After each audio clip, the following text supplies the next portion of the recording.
Okay, I wanted to share with you guys some of the materials from magic shows we've been to, and that's called in the magic collecting industry ephemera. So, like when people collect Houdini's business card or stationery or posters, that's called ephemera, and it's very collectible.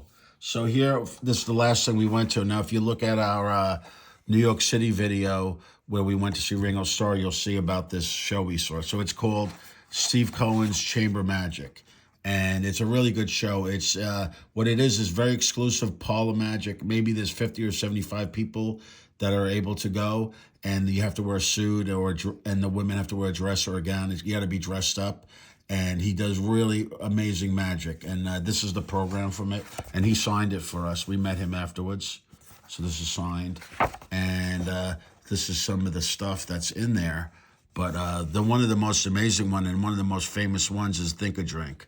So that's right here. And I have a trick called Think a Drink. But what he does is he has a kettle and he picked three people and they said whatever drink they wanted. And they were very specific mixed drinks and stuff. And then he would pour it out of the kettle and they would taste and say, yep, that's it. So amazing trick, very well presented. And then another thing he did was this one called Mental Map. Now, what's interesting about Mental Map is my wife hates being called on. She doesn't ever want to say it's her birthday at a restaurant. We never sit in the front at a comedy.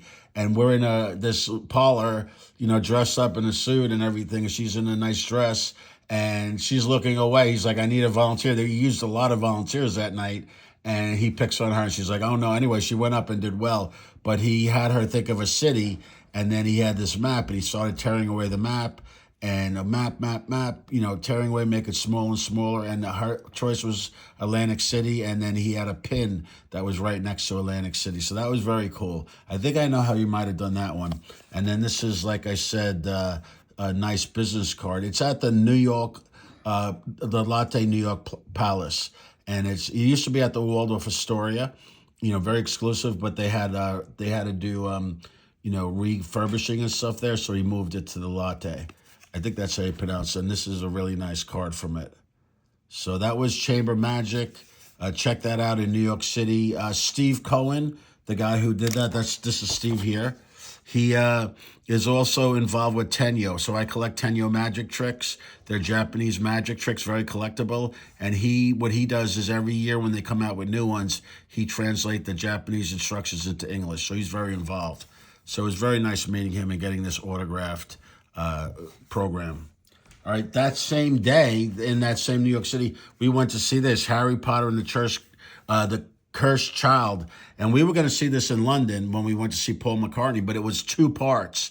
In London, it's showing you have to go in the day for like 2.5 hours, then you go and eat dinner, I guess, and you come back at night for another 2.5 hours or whatever. So that was too much. We weren't there for that. So when we saw it here, we went, and I tell you, it's amazing. I want to see it again.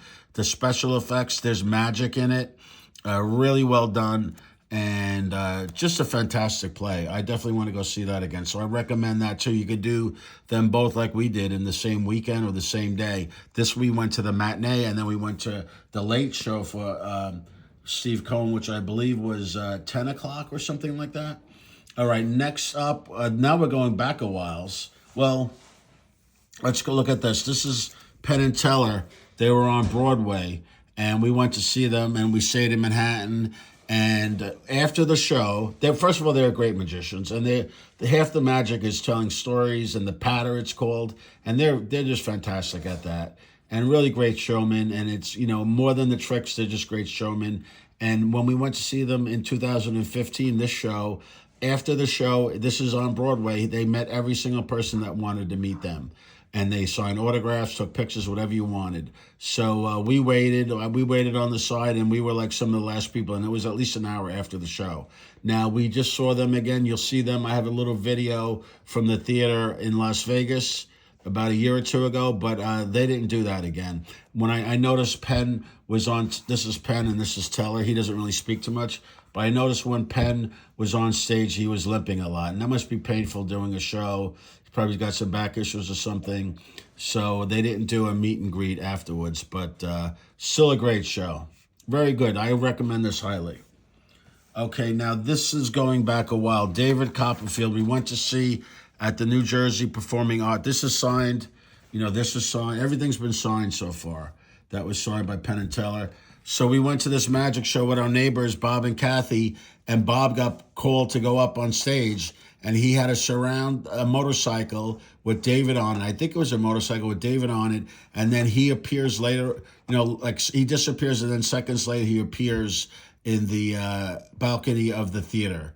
So I have an idea how he did that. And let's see, does it say something on the back here? Oh, I guess he just put the program. He did that, my friend Bob. And Bob gave that to me because he knows I love magic. But we were at the show. So that's nice little memorabilia. And then Lance Burton we saw in Las Vegas way a long time ago, before we were doing videos and stuff, way before that. But it was a great show. But what was interesting about the Lance Burton show was we came out of there, and they have a magic shop in the lobby, and I started finding these Tenyo magic tricks. This is probably around 2013. And yeah, I think it was 2013. And I always liked I had a couple of tricks similar. And whenever I would go to a magic shop, I'd be like trying to explain to them, I want something that's not just, you read about and you do, like a sleight of hand. I want something mechanical. Like I like the mechanics of a really clever gimmick. And that's what Tenyo is all about. So when I was in the lobby, I bought like Crystal Cleaver, which is one of their best, and then a couple of others. And I really discovered Tenyo that day, what it was. And I went all around Las Vegas and I bought up as much Tenyo as I could find, probably about 10 of them. And then I went home and got really into Tenyo and created one of the biggest Tenyo package collections, one of the nicest ones in the world. So, I love that stuff. So this was a gateway to that. Now, as far as Tenyo's concerned, Tenyo makes these magic tricks, and what I did is I would create variations to the trick, like extra little add-ons to change the story of the trick a little bit. So there was a trick called card surgery, which you had like a round dish, and you would put a card in it, and then the card would be 4 pieces severed, and you would heal them. You would wave your hand over it and heal them. So I said, well, it's sort of unnatural to put a card in like a round dish. So I came up with this idea of doing a frog, like putting a frog back together that was dissected. And then I came up with a whole pattern specifically for Chris Angel. That's his real name, Chris. That's his real name, Chris let me see that. Saratokis or whatever. I'm sorry, Chris. And it's a whole story of he was supposed to, dissect the frog, but he cut too deep, and he wound up cutting it in 4 pieces, and he was going to fail. He got an F. This was had an F, so he went back and he used magic to put it back together and do it the right way. So, and then on the back, there's a little story about Chris. And so what I did was I mailed him a copy of the Tenyo trick and the cards, and I got back from him a nicely signed, card, one of my cards back, signed by Chris. I sent an extra card in a return envelope. So that was very cool. So now I'm going to try, let's see if this works. If not, I'll edit it out to try and show you card surgery with Chris's cards. So this is the trick. So this is what I'm saying, like in a Petri dish like this or whatever it's supposed to be, it's not really natural to have a card, but the frog looks more at home.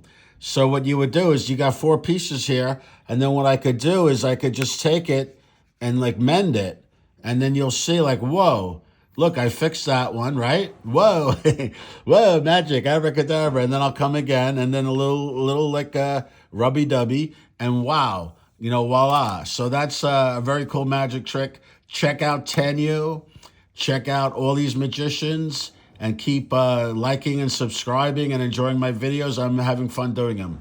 Thanks. Have a good day.